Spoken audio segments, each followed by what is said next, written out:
6 cadeaux que vous ne devriez jamais accepter de personne. Abonnez-vous, likez, commentez, partagez la vidéo. A tout de suite. Il y a certaines choses dans la vie que vous devez éviter à tout prix, même si elles vous sont offertes gratuitement. Ce que vous laissez entrer chez vous ou dans votre vie peut avoir un impact considérable sur vous. Même en tant que croyants, nous devons faire preuve de discernement spirituel et savoir quand accepter les dons et quand les refuser. Dans cette vidéo, je souhaite vous partager les objets que vous ne devriez jamais accepter de personne. Le but n'est pas de vous effrayer, mais de vous apprendre à agir avec sagesse. Comme le dit la Bible, Jésus vous envoie comme une brebis au milieu des loups. Alors, sans plus tarder, on commence. Le premier objet à ne jamais accepter est tout ce qui est lié à l'idolâtrie et l'occultisme. Cela inclut les objets utilisés dans les pratiques comme la sorcellerie, le vaudou et les rituels païens. En effet, de tels objets peuvent ouvrir des portes vers le monde démoniaque, même si vous n'en êtes pas conscient. Dans Deutéronome 7, versets 25 à 26, Dieu ordonne aux Israélites: vous brûlerez par le feu les images taillées de leur Dieu, et vous ne convoiterez ni l'argent ni l'or qui sont dessus, et vous ne vous en parerez pas, de peur que vous ne devez pas tomber dans son piège, car c'est une abomination pour votre Dieu. Vous n'introduirez pas de ces objets dans votre maison, de peur est vouée à la destruction. Ce même principe s'applique également aux croyants aujourd'hui. Certains croyants ont des problèmes simplement parce qu'ils introduisent ce type d'objets chez eux. Oh, ils pensent que ce sont des œuvres culturelles, des objets d'art, mais ce sont des portes d'entrée pour le royaume démoniaque dans vos foyers. Dans Actes des Apôtres, on lit les histoires de croyants qui ont publiquement brûlé des livres occultes d'une valeur de 50 000 pièces d'argent. La destruction publique de ces objets impies a prouvé leur engagement à nouveau à suivre Jésus. Priez pour votre maison et demandez au Saint-Esprit de vous relever, de révéler ce qui doit être ôté. Numéro 2.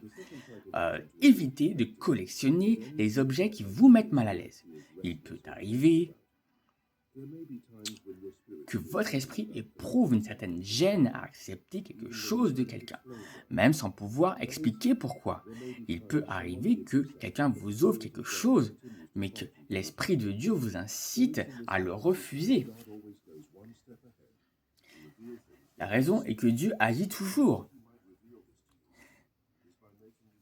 et que Dieu peut vous faire sentir une inquiétude persistante à ce sujet. Si vous vous sentez mal à l'aise à propos de quelque chose, il peut être préférable de le refuser poliment. Tout ce qui brille n'est pas de l'or. Proverbe 14, verset 15 nous dit que le simple croit tout ce qu'on lui dit, mais que l'homme prudent veille à sa conduite. Certaines personnes vivent des épreuves simplement parce qu'elles ont collecté des objets qui leur étaient interdits. Par exemple, le prophète Élisée, qui a pris un cadeau de Naaman. Élisée a rejeté ses présents, car Dieu avait ordonné aux Israélites de ne rien accepter des nations idolâtres environnantes. Il ne voulait pas compromettre sa foi, ni se souiller avec les cadeaux de quelqu'un qui adorait d'autres dieux.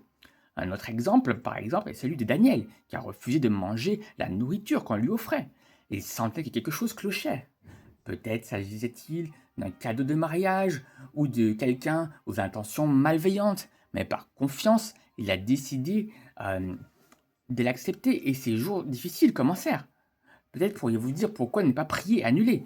Il est vrai, Jésus nous a conféré autorité et pouvoir par son nom. Cependant, la parole de Dieu nous met aussi en garde contre de tenter notre Seigneur.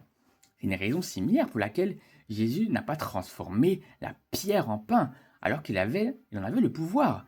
La prière est puissante, mais éviter les conflits témoigne d'un amour beaucoup plus profond. 1 Corinthiens 10, verset 21 dit que on ne peut boire à la coupe du Seigneur et boire à la coupe des démons. On ne peut participer à la fois à la table du Seigneur et à la table des démons. Proverbe 14, verset 16 affirme que les sages sont prudents et se détournent du mal, mais les insensés s'y précipitent aveuglément. Ainsi, si vous éprouvez un certain malaise à l'idée d'acquérir un objet, il est préférable de ne pas vous forcer. Numéro 3. Alors, les objets hérités de votre lignée générationnelle. Parfois, vos parents ou vos grands-parents, arrière-grands-parents vous transmettent des biens à leurs descendants, mais tous ces objets ne doivent pas être conservés. Par exemple, Les biens transmis de génération en génération qui sont impliqués dans l'idolâtrie, la sorcellerie, la haine peuvent être porteurs d'influences démoniaques. Imaginons par exemple qu'un ancêtre appartenait à un culte de sorcellerie. Si vous êtes désormais un croyant et que vous conservez des objets rituels appartenant à une secte, cela peut ouvrir la porte à des esprits maléfiques. Même si un chrétien ne peut être possédé par des démons, il peut néanmoins être opprimé tant que ces objets restent chez lui. Un conflit spirituel persistera car la lumière et les ténèbres ne peuvent coexister. Dans 2 Corinthiens 6, versets 1 à 17, Dieu exhorte son peuple à se séparer de ces objets impurs. Ne touchez pas à ce qui est impur et je vous accueillerai.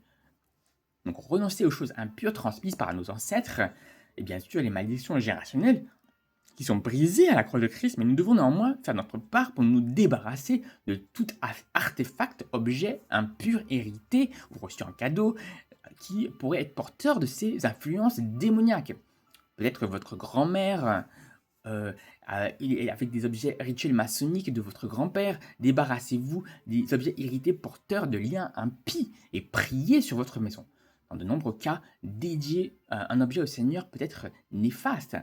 Donc, il y a beaucoup de familles qui entretiennent des esprits familiers qui errent et demeurent dans cette famille parce que ces objets restent dans la famille.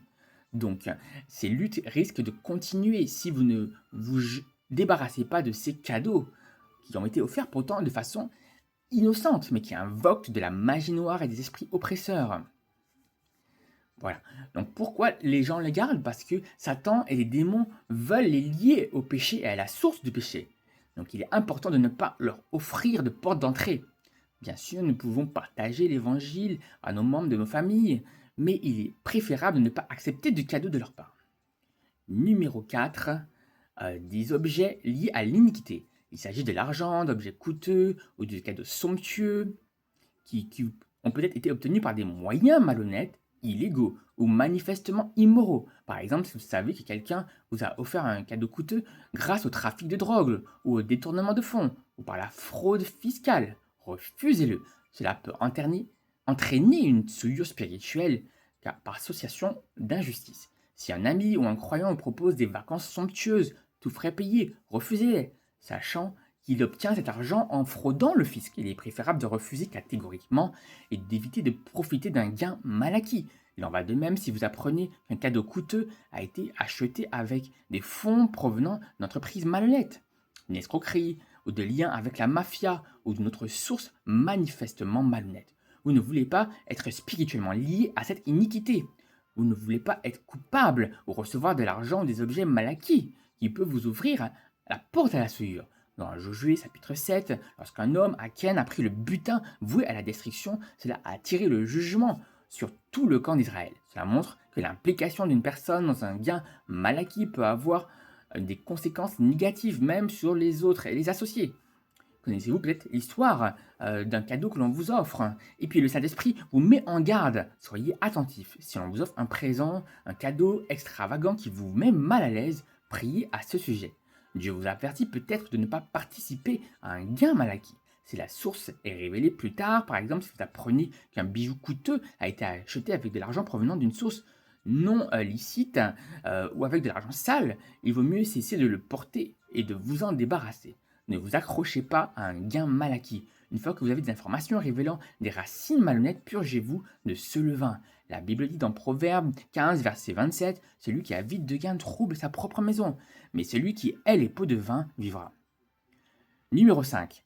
Les objets liés à des souvenirs douloureux. Qu'il s'agisse de cadeaux ou de souvenirs qui peuvent être liés à des traumatismes émotionnels ou des relations brisées. Par exemple, imaginons que vous ayez vécu un divorce traumatisant et votre ex-conjoint vous a offert un bijou en guise d'excuse, mais pour vous, cet objet représente la tristesse et la trahison. Le garder ne va pas vous aider à guérir ou à tourner la page. Ça ne fait que maintenir des liens avec le traumatisme et raviver des émotions négatives. Dans ce cas, il est préférable de refuser poliment le cadeau en expliquant pourquoi. Ne conservez pas de liens symboliques avec des souffrances du passé, avec un petit ami violent qui a ruiné votre vie.